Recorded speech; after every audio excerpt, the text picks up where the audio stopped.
ఇక రాజ్ తరుణ్ లావణ్య అనేది ఉన్నారండి. వీళ్ళిద్దరు కలిసి కొన్ని సంవత్సరాల పాటు వాళ్ళు కలిసి ఉన్నారంట. సహజీవనం అని పేరు పెట్టారు. ఈ అమ్మాయి అంటదంటే పెళ్లి చేసుకున్నాము గుళ్ళో అంటది. ఇప్పుడు అతను వద్దు అంటున్నాడండి.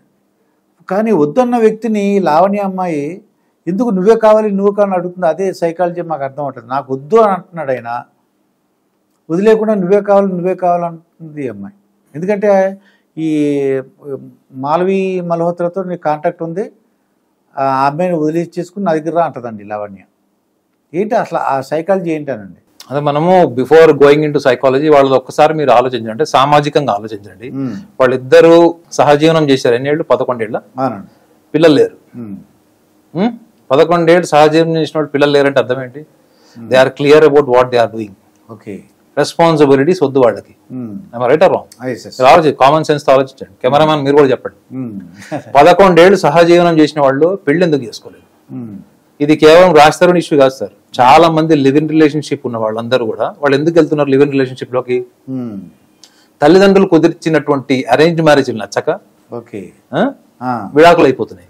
తర్వాత లవ్ మ్యారేజ్ వచ్చింది, లవ్ మ్యారేజ్ కల్చర్ వచ్చింది. లవ్ మ్యారేజ్ కల్చర్ కూడా ఫెయిల్ అయిపోయింది మెజారిటీ, అంటే నిలబడట్లేదు.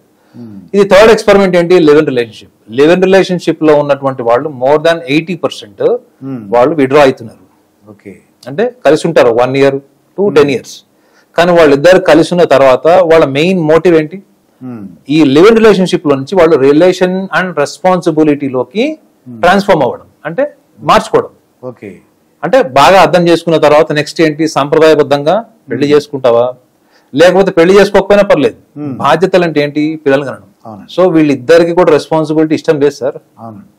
ఇష్టం ఉంటుంటే వాళ్ళు 11 years సహజీవనం ఎలా చేస్తారు? పోనీ ఒకవేళ 11 years లో కూడా వాళ్ళు సహజీవనం చేశారు, అంత బాగున్నప్పుడు ఇక్కడ ఏమైంది? తనకి థర్డ్ పర్సన్ ఎట్లా వస్తుంది అక్కడికి? వీళ్ళిద్దరి మధ్యలో మీరు అన్నట్టు మంచి emotional bondage, only emotional bondage, love ఉంది అనుకుంటే మూడో వ్యక్తికి ఛాన్స్ ఏంటి? సో ఏదైనా గుర్తుపెట్టుకోండి సార్, యాక్సెప్ట్ చేసినా చేయకపోయినా లవ్ అన్నది ఒక ఒరిజినల్ చెట్టుకు పోసిన పువ్వు లాంటిది. అది న్యాచురల్. అది చెట్టుకున్నా మీరు చెట్టు నుంచి దాన్ని తీసేసి కోసేసిన దాని డ్యూరేషన్ కొమ్మకుంటే ఒక రోజు ఎక్కువ ఉంటది, కొన్ని గంటలు ఎక్కువ ఉంటది. కట్ చేస్తే 1 గంట 2 గంటల్లో అది పాడైపోతుంది. ప్రేమ కూడా అట్లాంటిది. మనము చెప్పుకుంటాం ఏంటంటే నాది ఎటర్నల్ లవ్, ప్యాషనేట్ లవ్, తొక్కలో డైలాగులు అని చెప్తాం. కానీ మ్యాటరే సార్, సర్వమంగళమే అంతా. ఓకే, సో ఈ ఒరిజినల్ లవ్, ఎమోషనల్ బాండేజ్ అని చెప్పుకునే వాళ్ళందరూ ఈ నిజంగా దాని యొక్క ఎసెన్స్ ఏంటి అసలు?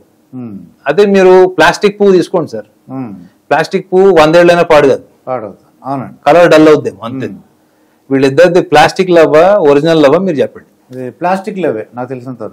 ఇంకొకటి ఏంటి సార్, వాళ్ళిద్దరి మధ్యలో స్టార్టింగ్ లో వాళ్ళిద్దరి మధ్యలో ఉన్నటువంటి ఎమోషనల్ బాండేజ్ ఇప్పుడు థర్డ్ పర్సన్ ఎవరైతే అమ్మాయి వచ్చిందో అది ఉంటది. ఇప్పుడు ఈ అమ్మాయితో కూడా ఒక 5 years 7 years తర్వాత సేమ్ కాన్సిక్వెన్సెస్ మళ్ళీ వస్తుంది. ఐడియాలజికల్ డిఫరెన్సెస్, ఈగోసెంట్రిక్ ప్రాబ్లమ్ అది స్టార్టింగ్ లో ఎందుకు ఉండవు? స్టార్టింగ్ లో ఒక ఇద్దరి మధ్యలో ఉండేటువంటి అటెన్షనే సార్. ఇప్పుడున్న జనరేషన్ లో లవ్, అటెన్షన్ సీకింగ్ రెండు ఒకటే.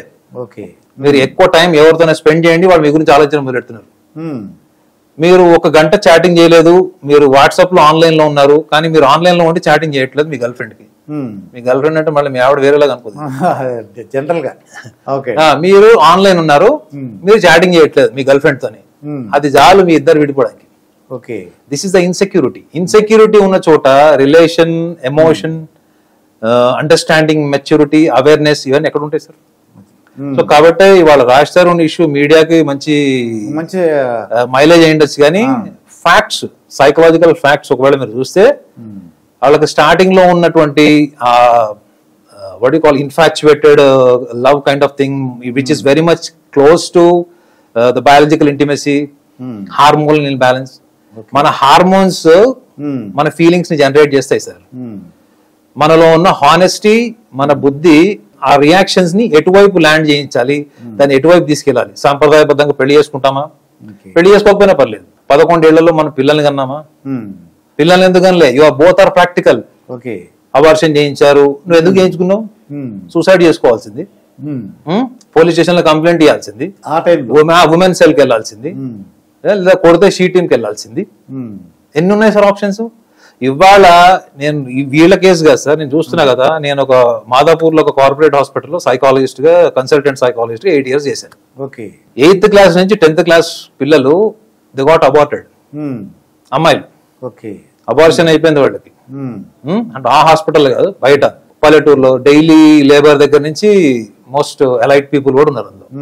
సో వాళ్ళకి అది ఏమైపోతుంది, ఆ టైంలో ప్లెజర్, తర్వాత అది పోస్ట్ ట్రామాటిక్ స్ట్రెస్ డిజార్డర్ లాగా మారుతుంది. అంటే వాళ్ళు చేసిన పని వాళ్ళకు కొంతకాలం తర్వాత నచ్చదు. ఇది కూడా అదే కేసు. చేసేటప్పుడు బాగా ప్లెజర్ ఉంటది, వాడు లేకపోతే ఏమి ఉండదు. అమ్మ నాన్న బెదిరిస్తుంది, కట్ చేసుకుంటా, దుంకుతా, చచ్చిపోతా అంటది. తల్లిదండ్రులు కూడా ఏం చేయలేని పరిస్థితుల్లో మా దగ్గర తెస్తారు. అర్థమైందండి? వాళ్ళకి పేరెంట్స్ అదే అటెన్షన్ పే చేస్తే అక్కడ ఉన్న ఇంటెన్సిటీ, అబ్బాయి మీద ఉన్న ఇంటెన్సిటీ తగ్గిపోతుంది. సో ఆ అమ్మాయి ఆ టైంలో ప్లెజర్ తీసుకున్న అమ్మాయి, ప్లెజర్ తీసుకున్న అబ్బాయి తర్వాత ఎందుకు దాన్ని మళ్ళా మోరాలిటీ యాంగిల్లో ఆలోచిస్తున్నారు? ఇది తప్పు చేశాను, అనవసరంగా చేశాను, వాడు ఫోర్స్ చేశాడు, లేదు ఈ అమ్మాయి నన్ను చెట్టుకు గట్టేసి చేసింది, మంచానికి గట్టి, ఇవన్నీ స్టోరీలు తర్వాత అల్లుతారు చూడండి. ఇప్పుడు వీళ్ళిద్దరు స్టోరీ కూడా అదే. వీటన్నిటిలో వాళ్ళ 11 years లవ్ లో major part was hormonal imbalance. నువ్వు ఓపెన్ గా చెప్పురా భయ్, నువ్వు ధైర్యంగా చెప్పు, yes I was tempted, I was very much inclined with the body, and I have enjoyed very much. She also enjoyed very much. Let us sit together, settle down the issue. అది డబ్బుకు సంబంధించిందా, ఇంకేమైనా commitment కి సంబంధించిందా?